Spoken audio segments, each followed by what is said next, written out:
कक्षा 11 नागरिक शास्त्र अध्याय 2 भारतीय संविधान में अधिकार को दो भागों में हमने विभाजित कर रखा था। पहले भाग में अभी आपको बहुत सी चीज़ें बताई गई, उसका जो शेष हिस्सा है ये दूसरे भाग में पूर्ण किया जा रहा है। धार्मिक स्वतंत्रता का अधिकार। अपने संविधान के अनुसार प्रत्येक व्यक्ति को अपनी पसंद के धर्म का पालन करने का अधिकार है। इस स्वतंत्रता को लोकतंत्र का प्रतीक माना जाता है। इतिहास गवाह है कि दुनिया के अनेक देशों के शासकों और राजाओं ने अपने अपने देश की जनता को धर्म की स्वतंत्रता का अधिकार नहीं दिया। शासकों ने अलग धर्म को मानने वाले लोगों को या तो मार डाला गया या विवश किया गया कि वे शासकों द्वारा मान्य धर्म को स्वीकार कर लें। लोकतंत्र में अपनी इच्छा के अनुसार धर्म पालन करने की स्वतंत्रता को हमेशा एक बुनियादी सिद्धांत के रूप में स्वीकार किया गया है। आस्था और प्रार्थना की स्वतंत्रता। भारत में प्रत्येक व्यक्ति को अपना धर्म चुनने और उसका पालन करने का अधिकार है। धार्मिक स्वतंत्रता में अंतःकरण की स्वतंत्रता भी समाहित है। इसका अर्थ है कि कोई व्यक्ति किसी भी धर्म को चुन सकता है या यह निर्णय भी ले सकता है कि वह किसी भी धर्म का पालन नहीं करेगा। धार्मिक स्वतंत्रता का यह भी अर्थ है कि सभी व्यक्तियों को अपने धर्म को अबाध रूप से मानने, उसके अनुसार आचरण करने और प्रचार करने का समान हक होगा। लेकिन धार्मिक स्वतंत्रता पर कुछ प्रतिबंध भी हैं। लोक व्यवस्था, नैतिकता और स्वास्थ्य के आधार पर सरकार धार्मिक स्वतंत्रता पर प्रतिबंध लगा सकती है। धार्मिक स्वतंत्रता का अधिकार असीमित नहीं है। कुछ सामाजिक बुराइयों को दूर करने के लिए सरकार धार्मिक मामलों में हस्तक्षेप कर सकती है। उदाहरण के तौर पर सरकार ने सती प्रथा, एक से अधिक विवाह और मानव बलि जैसी कुप्रथाओं पर प्रतिबंध के लिए अनेक कदम उठाए हैं। ऐसे प्रतिबंधों को धार्मिक स्वतंत्रता के अधिकार में हस्तक्षेप नहीं माना जा सकता। धार्मिक स्वतंत्रता के अधिकार पर नियंत्रण लगाने से विभिन्न धर्म के मानने वालों और सरकार के बीच अक्सर ही तनावपूर्ण स्थितियां पैदा होती हैं। जब भी किसी धार्मिक समुदाय के कुछ क्रियाकलापों पर सरकार नियंत्रण लगाती है तो उस समुदाय के लोग यह महसूस करते हैं कि वह उनके धर्म में एक हस्तक्षेप है। एक अन्य कारण से भी धार्मिक स्वतंत्रता राजनीतिक विवाद का विषय बन जाती है। संविधान ने सभी को अपने धर्म का प्रचार करने की स्वतंत्रता दी है। इसमें लोगों को एक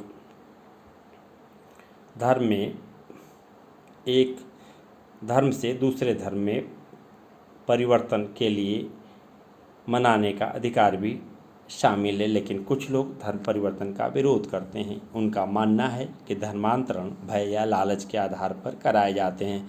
संविधान में जबरन धर्म परिवर्तन की इजाज़त नहीं देता। संविधान भी हमें केवल अपने धर्म के बारे में सूचनाएं प्रसारित करने का अधिकार देता है, जिससे हम दूसरों को अपने धर्म की ओर आकर्षित कर सके। सभी धर्मों की समानता। विभिन्न धर्मावलंबियों का देश होने के कारण यह जरूरी है कि सरकार विभिन्न धर्मों के साथ समानता का बर्ताव करे।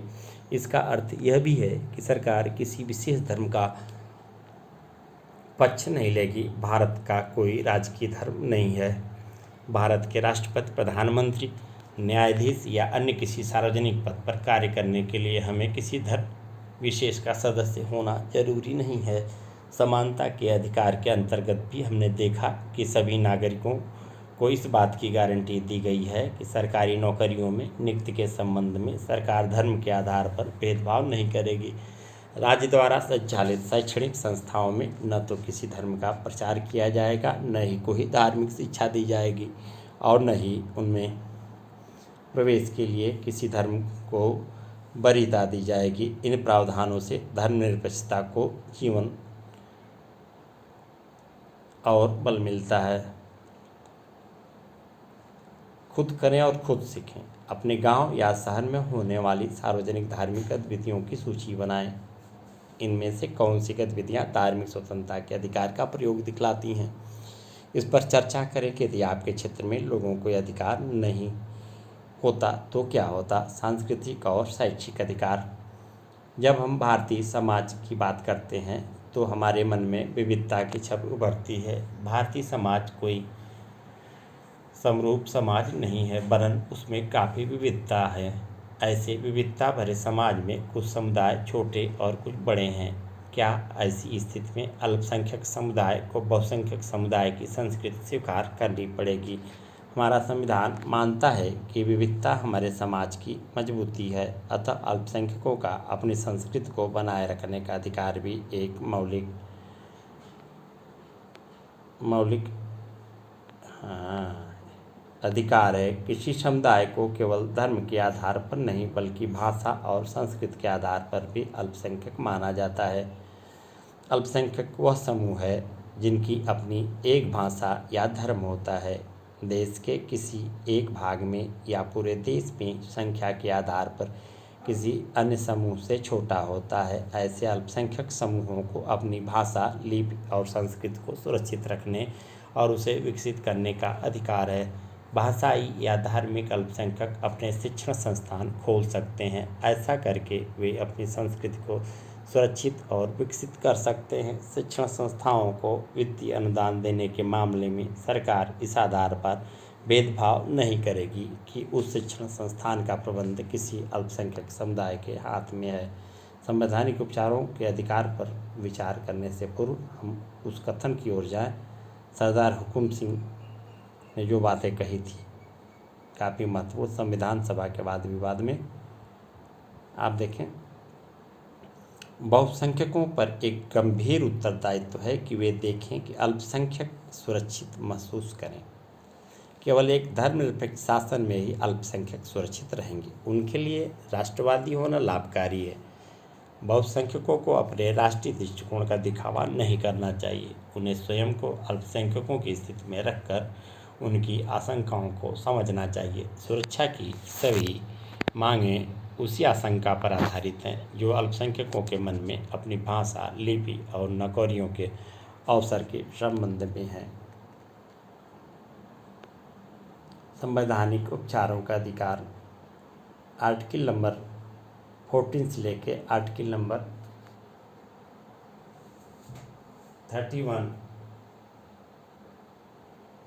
32 में संवैधानिक उपचारों का अधिकार दिया गया है। अर्थात जो हमारे मौलिक अधिकार है उनके हनन या उनमें किसी प्रकार का अवरोध या रुकावट या बाधा आने की स्थिति में हम संवैधानिक उपचारों के अधिकार के तहत उसे फिर से प्राप्त कर सकते हैं। संवैधानिक उपचारों का अधिकार, इस बात से हर कोई सहमत होगा कि हमारे संविधान में मौलिक अधिकारों की सूची बड़ी आकर्षक है, लेकिन अधिकारों की विस्तृत सूची देना ही काफ़ी नहीं। कोई ऐसा तरीका होना चाहिए जिससे उन्हें व्यवहार में लाया जा सके और उल्लंघन होने पर अधिकारों की रक्षा की जा सके।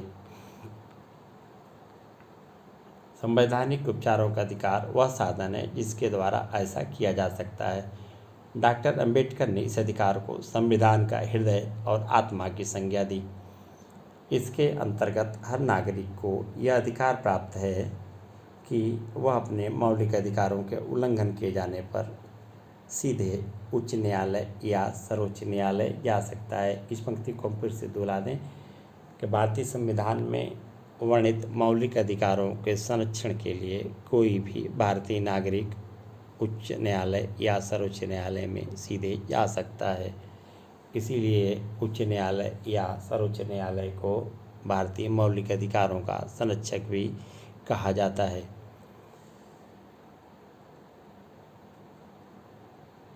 लागू करने के लिए सर्वोच्च न्यायालय या उच्च न्यायालय मौलिक अधिकारों को लागू करने के लिए सरकार को आदेश और निर्देश दे सकते हैं। न्यायालय कई प्रकार के विशेष आदेश जारी कर सकते हैं जिन्हें प्रादेश या रीट कहते हैं।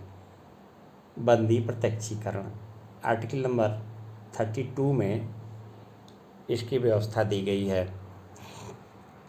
बंदी प्रत्यक्षीकरण के द्वारा न्यायालय किसी गिरफ्तार व्यक्ति को न्यायालय के सामने प्रस्तुत करने का आदेश देता है। यदि गिरफ्तारी का तरीका या कारण गैर कानूनी या असंतोषजनक हो तो न्यायालय गिरफ्तार व्यक्ति को छोड़ने का आदेश दे सकता है। बंदी प्रत्यक्षीकरण आसानी से विद्यार्थी समझ लें। जो व्यक्ति बंद है उसको प्रत्यक्ष करना होगा। ऐसा अगर नहीं किया जाता तो कोर्ट आदेश करके इस नियम का पालन कराएगा। परमादेश। यह आदेश तब जारी किया जाता है जब न्यायालय को लगता है कि कोई सार्वजनिक पदाधिकारी अपने कानूनी और संवैधानिक दायित्वों का पालन नहीं कर रहा है और इससे किसी व्यक्ति का मौलिक अधिकार प्रभावित हो रहा है।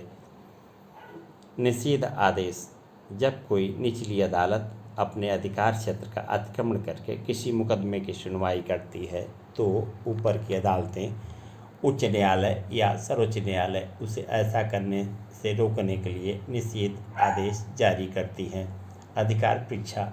जब न्यायालय को लगता है कि कोई व्यक्ति ऐसे पद पर नियुक्त हो गया है जिस पर उसका कोई कानूनी हक नहीं है, तब न्यायालय अधिकार परीक्षा आदेश के द्वारा उसे उस पद पर कार्य करने से रोक देता है। उत्प्रेषण रीट।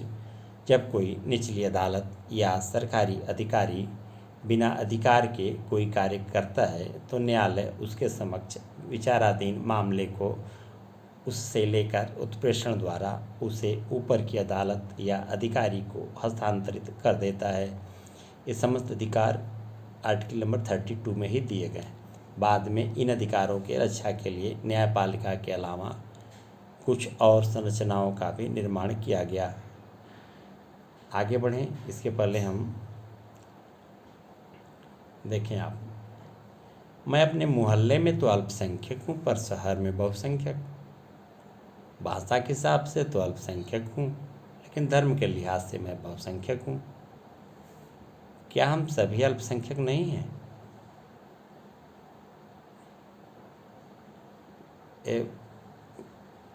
बुद्धि के लिए व्यायाम। आगे देखें आपने राष्ट्रीय अल्पसंख्यक आयोग, राष्ट्रीय महिला आयोग, राष्ट्रीय अनुसूचित जाति आयोग आदि के बारे में सुना होगा। ये संस्थाएं क्रमशः अल्पसंख्यकों, महिलाओं और दलितों के अधिकारों की रक्षा करती हैं। इसके अतिरिक्त मौलिक अधिकारों और अन्य अधिकारों की रक्षा करने के लिए कानून द्वारा राष्ट्रीय मानवाधिकार आयोग का भी गठन किया गया है। राष्ट्रीय मानवाधिकार आयोग किसी भी संविधान द्वारा प्रदान किए गए अधिकारों की असली पहचान तब होती है जब उन्हें लागू किया जाता है। समाज के गरीब, अशिक्षित और कमज़ोर तबके के लोगों को अपने अधिकारों को प्रयोग करने की स्वतंत्रता होनी चाहिए। People's union for civil liberties PUCL या people's union for democratic rights PUDR जैसी संस्थाएं अधिकारों के हनन के विरुद्ध चौकसी करती हैं। इस परिप्रेक्ष्य में वर्ष 1993 में सरकार ने राष्ट्रीय मानवाधिकार आयोग का गठन किया। राष्ट्रीय मानवाधिकार आयोग में सर्वोच्च न्यायालय का एक पूर्व न्यायाधीश, किसी उच्च न्यायालय का एक पूर्व न्यायाधीश तथा मानवाधिकारों के संबंध में ज्ञान व व्यावहारिक अनुभव रखने वाले 2 और सदस्य होते हैं। मानवाधिकारों के उल्लंघन की शिकायतें मिलने पर राष्ट्रीय मानवाधिकार आयोग स्वयं अपनी पहल पर या किसी पीड़ित व्यक्ति की याचिका पर जांच कर सकता है। जेलों में बंदियों की स्थिति का अध्ययन करने जा सकता है। मानवाधिकार के क्षेत्र में शोध कर सकता है या शोध को प्रोत्साहित कर सकता है। आयोग को प्रतिवर्ष हजारों शिकायतें मिलती हैं। उनमें से अधिकतर हिरासत में मृत्यु, हिरासत के दौरान बलात्कार, लोगों के गायब होने, पुलिस की ज्यादतियाँ, कार्रवाई न किए जाने, महिलाओं के प्रति दुर्व्यवहार आदि से संबंधित होती हैं। मानवाधिकार आयोग का सबसे प्रभावी हस्तक्षेप पंजाब में युवकों के गायब होने तथा गुजरात के दंगे के मामले में जांच के रूप में रहा। आयोग को स्वयं मुकदमा सुनने का अधिकार नहीं है। यह सरकार या न्यायालय को अपनी जांच के आधार पर मुकदमे चलाने की सिफारिश कर सकता है। इसके संदर्भ में विस्तृत जानकारी के लिए आप nhrc.nic.in वेबसाइट पर जाकर के प्राप्त कर सकते हैं। अब आइए आप अधिकारों के संदर्भ में दी जाने वाली जानकारी यही पर पूर्ण होती है। अब हम आते हैं भारतीय संविधान में दिए गए राज्य के नीति निर्देशक तत्वों के बारे में। राज्य के नीति निर्देशक तत्व। संविधान निर्माताओं को पता था कि स्वतंत्र भारत को अनेक चुनौतियों का सामना करना पड़ेगा। इसमें सभी नागरिकों में समानता लाना और सबका कल्याण करना सबसे बड़ी चुनौती थी। उन लोगों ने यह भी सोचा कि इन समस्याओं को हल करने के लिए कुछ नीतिगत निर्देश जरूरी हैं, लेकिन इसके साथ ही वे नीतियों को भावी सरकारों के लिए बाध्यकारी भी नहीं बनाना चाहते थे।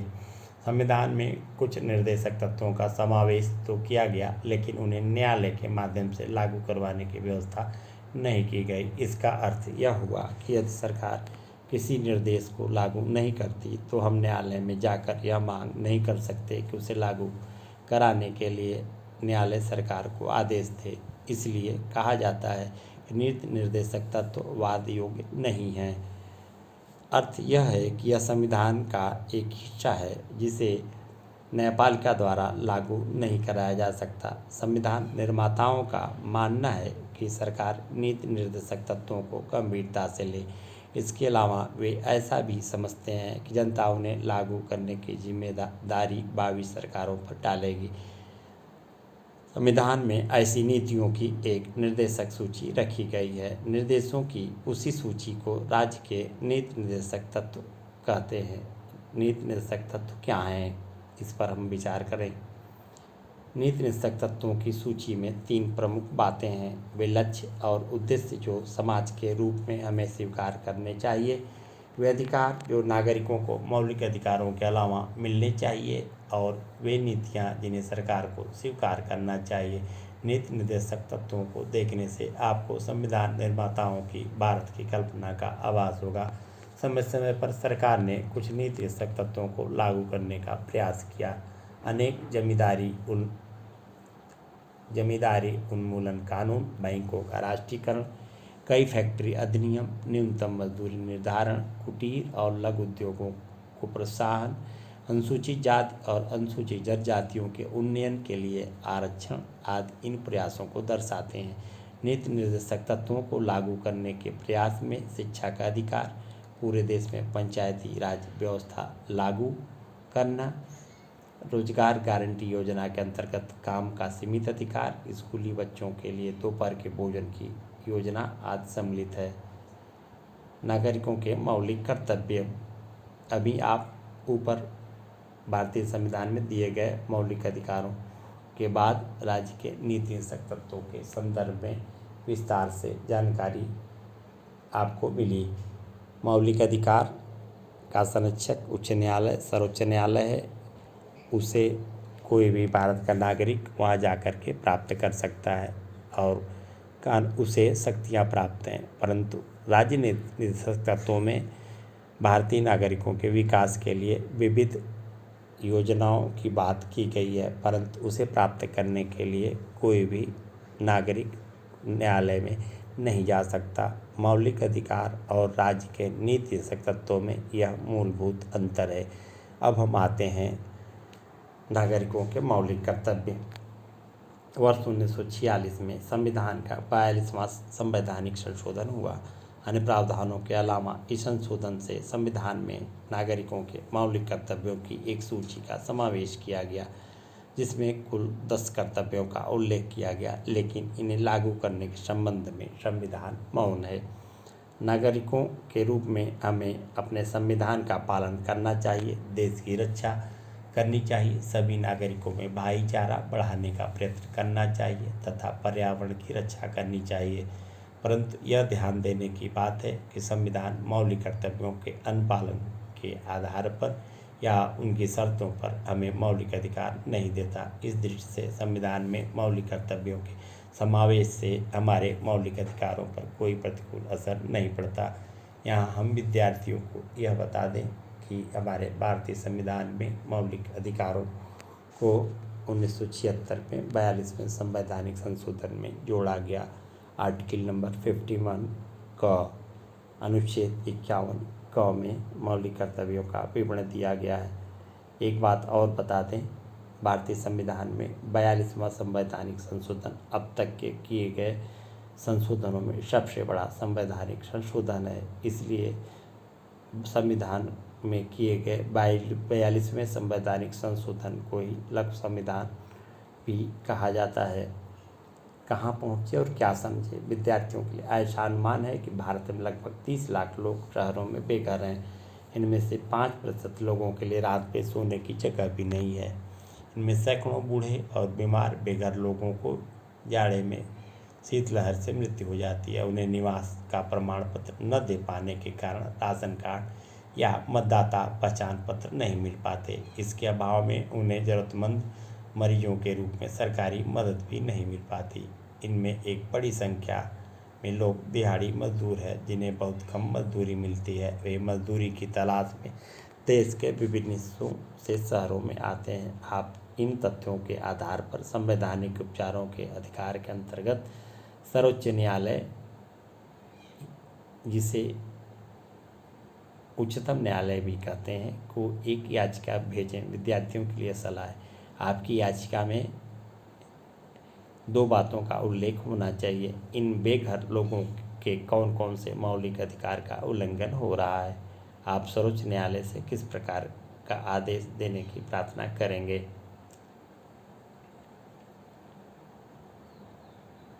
नीति निषेधक तत्वों और मौलिक अधिकारों में संबंध। मौलिक अधिकारों और नीति निषेधक तत्वों को एक दूसरे के पूरक के रूप में देखा जा सकता है। जहाँ मौलिक अधिकार सरकार के कुछ कार्यों पर प्रतिबंध लगाते हैं, वहीं नीति निषेधक तत्व उसे कुछ कार्यों को करने की प्रेरणा देते हैं। मौलिक अधिकार खास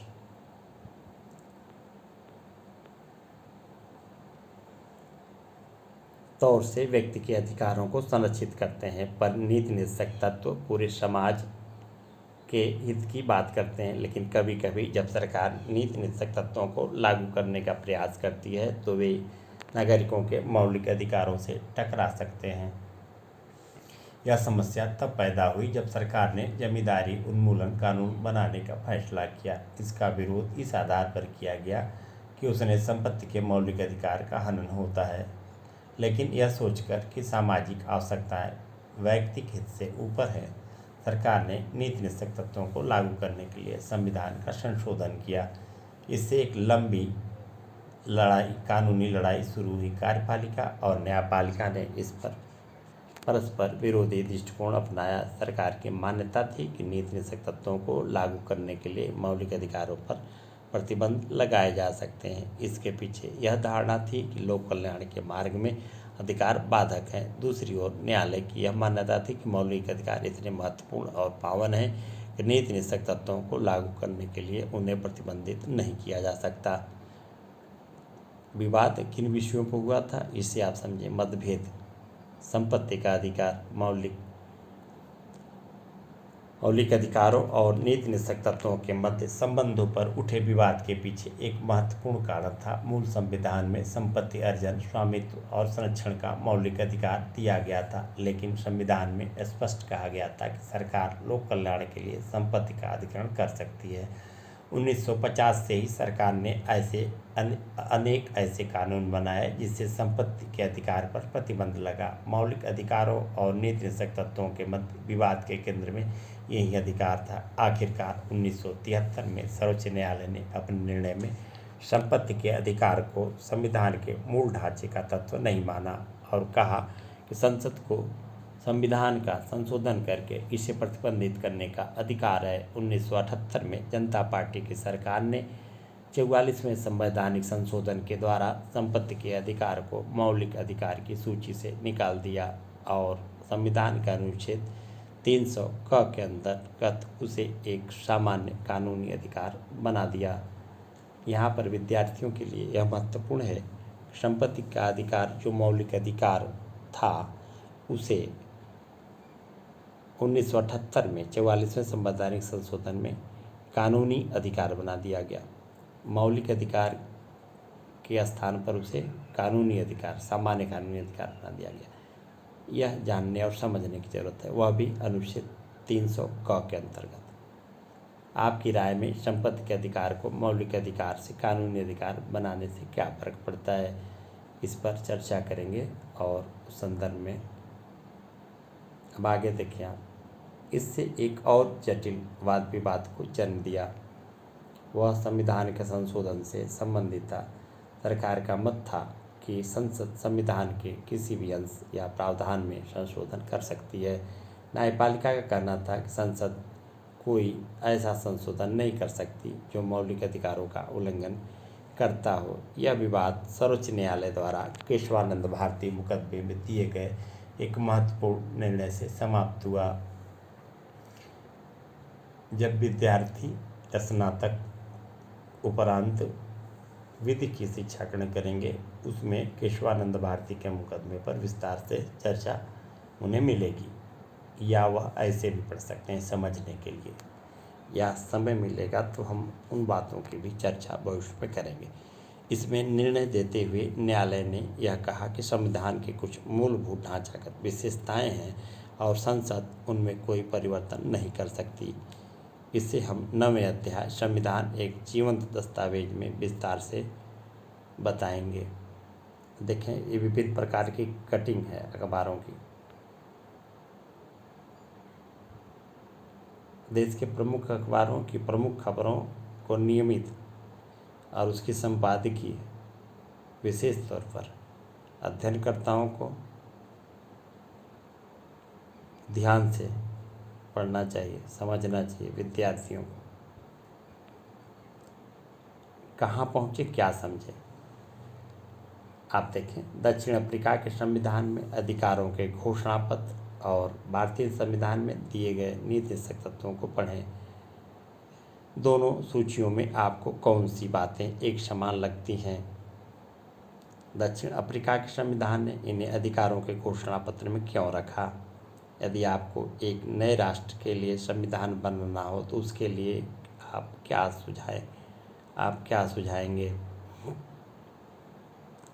निष्कर्ष पे आते हैं। महाराष्ट्र के क्रांतिकारी समाज सुधारक ज्योतिबा राव फूले 1827-1890 की रचनाओं में हमें सर्वप्रथम यह विचार प्राप्त होता है कि अधिकारों में स्वतंत्रता और समानता दोनों ही निहित है।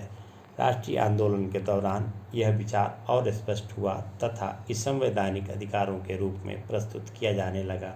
हमारे संविधान में इस लंबी परंपरा को मौलिक अधिकारों की सूची के रूप में देखा जा सकता है। 1950 से न्यायपालिका ने अधिकारों के मसले में महत्वपूर्ण संरक्षक की भूमिका निभाई है। न्यायिक व्याख्याओं ने अनेक अधिकारों का क्षेत्र विस्तृत कर दिया है। हमारी सरकार और प्रशासन इसी परिप्रेक्ष्य में काम करते हैं। अधिकार सरकार के कार्यों की सीमा तय करते हैं और देश में लोकतांत्रिक शासन सुनिश्चित करते हैं।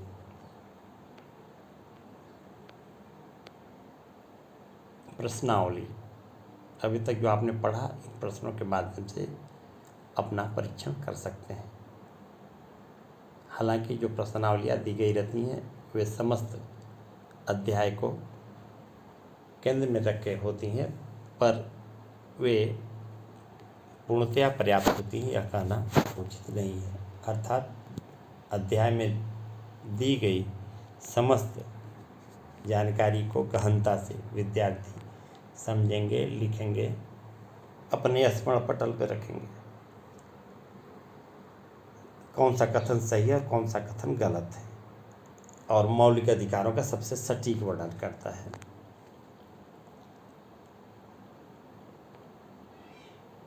आप देखें, स्थितियों को पढ़ें, किस मौलिक अधिकार का उपयोग या उल्लंघन हो रहा है और कैसे। राष्ट्रीय एयरलाइंस के चालक परिचालक दल के ऐसे पुरुषों को जिनका वजन ज़्यादा है नौकरी में तरक्की दी गई, लेकिन उनकी ऐसी महिला सहकर्मियों को दंडित किया जिनका वजन बढ़ गया था।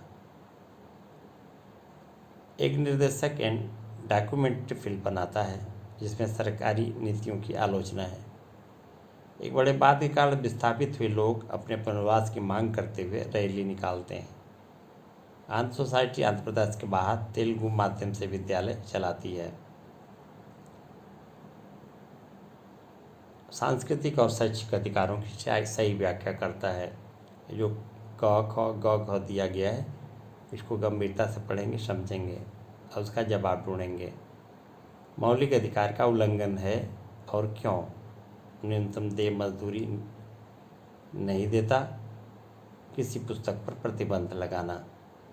इस पर आप पक्ष विपक्ष दोनों पर निश्चित तौर पर चर्चा करेंगे और विस्तार से उसकी, हाँ, 9 बजे रात के बाद लाउड स्पीकर बजाने पर रोक लगाना, भाषण तैयार करना, इन चारों पर विविध पक्षों के आधार पर अपना जवाब लिखेंगे। गरीबों के बीच काम कर रहे कार्यकर्ता का कहना है कि गरीबों को मौलिक अधिकारों की जरूरत नहीं है, उनके लिए जरूरी है कि नीतिशक सिद्धांतों को कानूनी तौर पर बाध्यकारी बना दिया जाए।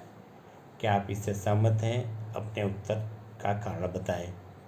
अपने रिपोर्टों से पता चलता है कि जो जातियां पहले झाड़ू देने के काम में लगी थी, उन्हें अब भी मजबूरन यही काम करना पड़ रहा है। जो लोग अधिकार पद पर बैठे थे, वे इन्हें कोई और काम नहीं देते।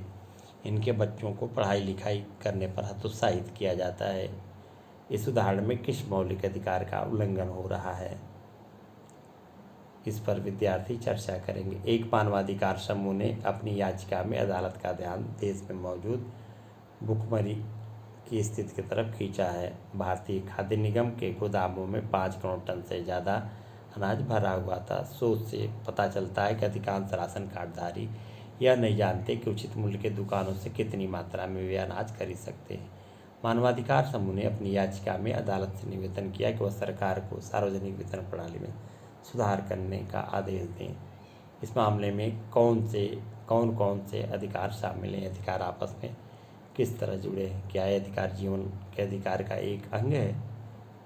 इस अध्याय में उद्धृत सोमनाथ लाहिड़ी द्वारा संविधान सभा में दिए गए वक्तव्य को पढ़ें। क्या आप उनके कथन से सहमत हैं? यदि हाँ, तो उसकी पुष्टि पे कुछ उदाहरण दें। यदि नहीं, तो उसके कथन के विरुद्ध तर्क प्रस्तुत करें। आपके अनुसार कौन सा मौलिक अधिकार सबसे ज़्यादा महत्वपूर्ण है? इसके प्रावधानों को संक्षेप में लिखें और तर्क देकर बताएं कि यह क्यों महत्वपूर्ण है। और इसी के साथ भारतीय संविधान में अधिकार का यह अध्याय पूर्ण होता है। यहाँ पर विद्यार्थियों को बता दें कि इसका प्रथम भाग पहले और जो शेष भाग था भाग 2 में यह प्रस्तुत किया गया है। इसी के साथ कक्षा 11 अध्याय 2 भारतीय संविधान में अधिकार पूर्ण होता है।